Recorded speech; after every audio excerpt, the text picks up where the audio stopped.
হাবিব সাল্লাল্লাহু আলাইহি ওয়াসাল্লাম বলে, ও আমার উম্মতেরা, আল্লাহ তাআলাকে ভয় করে চলো। আল্লাহ পাক রব্বুল আলামিন কুরআনুল কারীমের ভিতরে যত আদেশ করেছেন তার ভিতরে একটা আদেশ হলো, ঈমানদারেরা আমি আল্লাহ তাআলাকে ভয় করে চলো। আমি আল্লাহ তাআলাকে ভয় করে চললে পরে তোমার লাভ হবে, দুনিয়াতেও লাভ হবে, আখিরাতেও তোমার লাভ হবে। ভয়ের দ্বারাই আল্লাহ পাক রব্বুল আলামিন গুনাহগুলোকে মাফ করে দেয়। পয়গম্বর আরবি জনাবে মুহাম্মদুর রাসূলুল্লাহ সাল্লাল্লাহু আলাইহি ওয়াসাল্লামের হাদিসের ভিতরে ঘটনা জানা যায়, একজন জালেম মানুষ ছিল, একজন খারাপ মানুষ ছিল।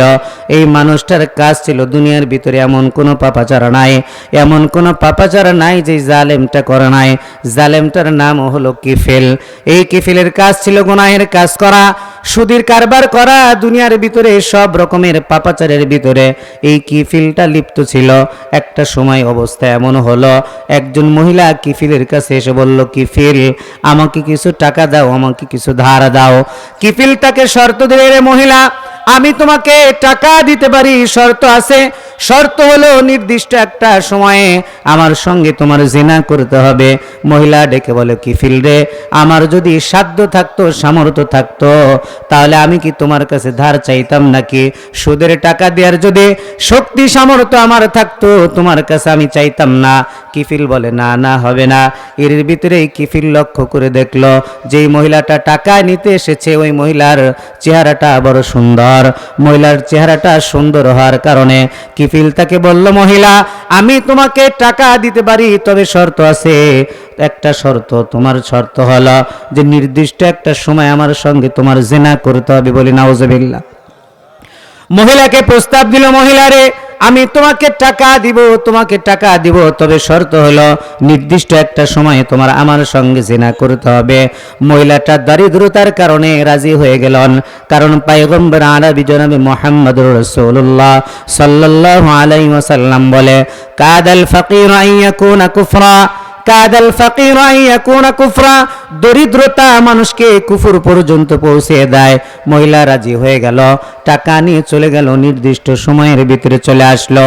নির্দিষ্ট সময়ের ভিতরে চলে আসলো, দরজা জানালা সব বন্ধ করে দিয়ে কিফিল যখন পাপাচারের ভিতরে লিপ্ত হবে, তখন কিফিল দেখতেছিল মহিলার চোখ দিয়ে পানিগুলো ঝরঝর করে পড়তেছে। কিফিল ডেকে বলতেছিল, রে মহিলা আমি তো তোমাকে জোর করি নাই, তোমাকে জবরদস্তি করা হয় নাই, তোমাকে সাধারণভাবে বলা হয়েছে তোমাকে আমি টাকা দিতে পারি, আমার সঙ্গে জিনা করতে হবে। তুমি তো আমার কথাই রাজি হয়ে গিয়েছো, তাহলে এখন কেন কান্না করো? মহিলা ডেকে বলতেছিল, কিফিল রে, দরিদ্রতার কারণে তোমার কাছ থেকে আমি ধার নিয়েছি রে কিফিল, কিন্তু যেই কাজের কথা তুমি আমাকে বলেছ, যেই কাজের জন্য আমি এখানে এসেছি, এই কাজ আমি জীবনেও কোনোদিন করি নাই। আমার শরীরের ভিতরে জীবনে কোনোদিন গুনাহের একটা আচর লাগে নাই কিফিল। আমি তো চিন্তা করতেছি আজকে এই রাত্রে যদি আমার এই কাজ করার পরে, এই অপকর্ম করার পরে যদি আমার ইন্তেকাল হয়ে যায়, আমার ইন্তেকাল হয়ে যায়, মালিকের সামনে, রবের সামনে আমি কেমন করে দাঁড়াবো, সেই ভয়ে আমি কান্না করতেছি।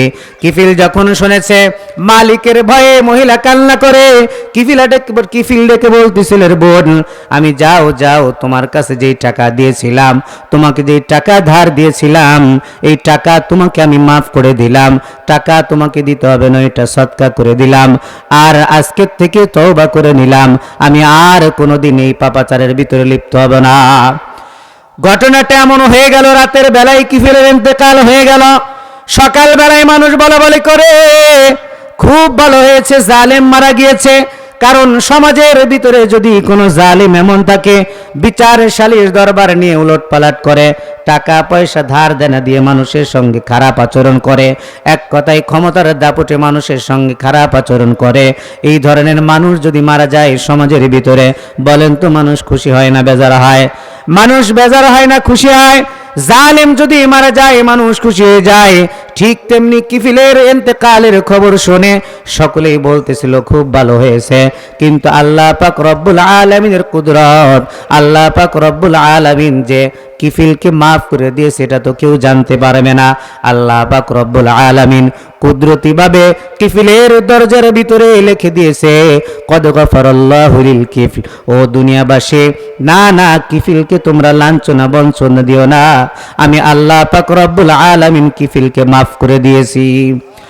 এই যে কিফিলকে মাফ করে দিয়েছে তার কারণ হলো কিফিল যখন বলেছে মহিলা আল্লাহর ভয়ে তুমি কান্না করো, যাও যাও আল্লাহর ভয়ে তুমি যেহেতু কান্না করতেছো আমিও আল্লাহ তাআলাকে ভয় করলাম, আর কোনোদিন এই পাপাচারগুলা করব না। এই সামান্য একটু ভয় করে গুনাহের থেকে ফিরে থাকার কারণে আল্লাহ পাক রব্বুল আলামিন কিফিলের মতো একজন জালিমকে মাফ করে দিয়েছে। সুবহানাল্লাহ। বলেন তো আমাদের জীবনে হাজারো পদের অপরাধ আছে না নাই? অনেক পদের অপরাধ আমার আপনার জীবনে আছে। আল্লাহ পাক রব্বুল আলামিন বলে, ও গোলাম, যত পদের পাপ তোমার জীবনে থাক, যত পদের অন্যায় তোমার জীবনের ভিতরে থাক, কোনো সমস্যা নাই, কোনো টেনশন নাই। তোমরা আমি রবের কাছে যদি তওবা করে ইস্তেগফার করো, আমি রবের কাছে যদি তোমরা মাফ চাও, তোমার জিন্দেগির ভিতরে যত পদের পাপাচার থাক না কেন, প্রত্যেকটা পাপাচার, প্রত্যেকটা গুনাহ আমি আল্লাহ তাআলা মাফ করে দিব।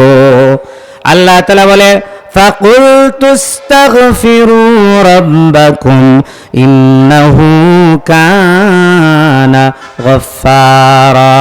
আল্লাহ পাক রব্বুল আলামিন বলে, ও আমার হাবিব, দুনিয়ার মানুষদেরকে বলে দিন যত পদের যত পদের গুনাহ মানুষের জীবনে হয়ে যাক না কেন, প্রত্যেকটা গুনার ব্যাপারে যদি সে তওবা করে আমি আল্লাহ পাক রব্বুল আলামিন তাদেরকে মাফ করে দিব। অন্যত্র আল্লাহ তাআলা বললেন, ওয়াসারিউ ইলা মাগফিরাতিম মির রাব্বিকুম ওয়া জান্নাতিন আরদুহাস সামাওয়াতু ওয়াল আরদ উইদ্দাত লিল মুত্তাকিন। আল্লাহ পাক রব্বুল আলামিন বলে, ও গোলামের দল, ও আমার দুনিয়ার বান্দা বান্দির দল, তোমরা দুনিয়ার ভিতরে গুনাহের প্রতিযোগিতা করো। দুনিয়ার ভিতরে একজনের ছেলে যদি এরকম ভাবে একটা বড় একটা টিভি কেনে, সে চিন্তা করে আমার টিভিটা তার চেয়ে বেশি বড় হবে। একজনের মেয়ে যদি 3 পিস পরে, আর একজনের মেয়ে চিন্তা করে আমার মেয়েটাকে 2 পিস পরাবো, আর একজনের মেয়ে চিন্তা করে আমার সন্তানটাকে 1 পিস পরাবো। আল্লাহ পাক রব্বুল আলামিন বলে, ও আমার গোলামের দল, দুনিয়ার ভিতরে গুনাহের প্রতিযোগিতা করো না, দুনিয়ার ভিতরে তুমি মাগফিরাতের প্রতিযোগিতা করো। ওয়াসারিউ ইলা মাগফিরাতিম মির রাব্বিকুম। আল্লাহ বলে, গুনাহের ব্যাপারে তোমরা একে অপরের সঙ্গে প্রতিযোগিতা করো, একে অপরের সঙ্গে প্রতিযোগিতা করো, কে কার আগে গুনাহের জন্য তওবা করতে পারো। আল্লাহ বলে, যদি তওবা করো, ইন্নাহু কানা গফফারা, আল্লাহ বলে আমি সব গুনাহগুলো তোমাদের মাফ করে দিব। আমাদের জীবনে গুনাহ আছে না নাই? এই গ্রামের ভিতরে, এই ইউনিয়নের ভিতরে কেউ বলতে পারবে না যে আমাদের গুনাহ নাই, এই কথা কেউ বলতে পারবে না। আল্লাহর কাছে মাফ চাওয়ার দ্বারাই মানুষের মর্যাদা কত বেশি বেড়ে যায়। কেউ যদি আল্লাহ তাআলার কাছে সব সময়ের জন্য মাপ চাইতে থাকে, জবান দিয়ে যদি বলতে থাকে যে আল্লাহ আমার ভুল হয়ে গেছে, আল্লাহ আমি অপরাধ করেছি, আল্লাহ আমাকে মাফ করে দেন, আল্লাহ আপনার কাছে ক্ষমা চাই, আমাকে মাফ করে দেন, এই তসবিহ যার জেলের ভিতরে, যার জবানের ভিতরে থাকবে, ইস্তেগফারের আমল যার সব সময় জারি থাকবে, এই মানুষটা দুনিয়ার ভিতর থেকে মুস্তাজাবুদ দাওয়া হয়ে দুনিয়ার থেকে বিদায় নেবে। সুবহানাল্লাহ। মুস্তাজাবুদ দাওয়া মানে হচ্ছে দোয়া করতে দেরি, আল্লাহ তাআলা কবুল করতে দেরি করবেন না। সুবহানাল্লাহ। ইস্তেগফারের আমল, দুনিয়ার ভিতরে যত পদের আমরা পাপ করি, যত পদের গুনাহ করি, যত গুনাহই থাক না কেন, আল্লাহ তাআলা বলেন যে যত পাপ তোমার থাক, সব পাপ আমি আল্লাহ তাআলা তোমাদেরকে ক্ষমা করে দেব। সুবহানাল্লাহ। আল্লাহ বলে, কুল ইয়া ইবাদিয়াল্লাযীনা আসরাফু, কুল ইয়া ইবাদিয়াল্লাযীনা আসরাফু আলা আনফুসিহিম লা তাকনাতু মির রাহমাতিল্লাহ। ও গোলামের দল, দুনিয়ার ভিতরে তোমার যত পদের পাপাচার হয়ে যাক না কেন, লা তাকনাতু মির রাহমাতিল্লাহ, আমি আল্লাহর রহমত থেকে তোমরা কখনোই নিরাশ হয়ো না। সুবহানাল্লাহ। বান্দারে, তোমার গুনাহ যদি পাহাড়ের চাইতেও বড় হয়ে যায়, তোমার গুনাহটা যদি আসমানের সমান হয়ে যায়, তারপরও আমি আল্লাহর রহমত থেকে তোমরা কখনোই নিরাশ হবে না। তোমার জীবনের ভিতরে যত গুনাহ থাক না কেন, আমি আল্লাহ তাআলা সব গুনাহগুলো ক্ষমা করে দিব।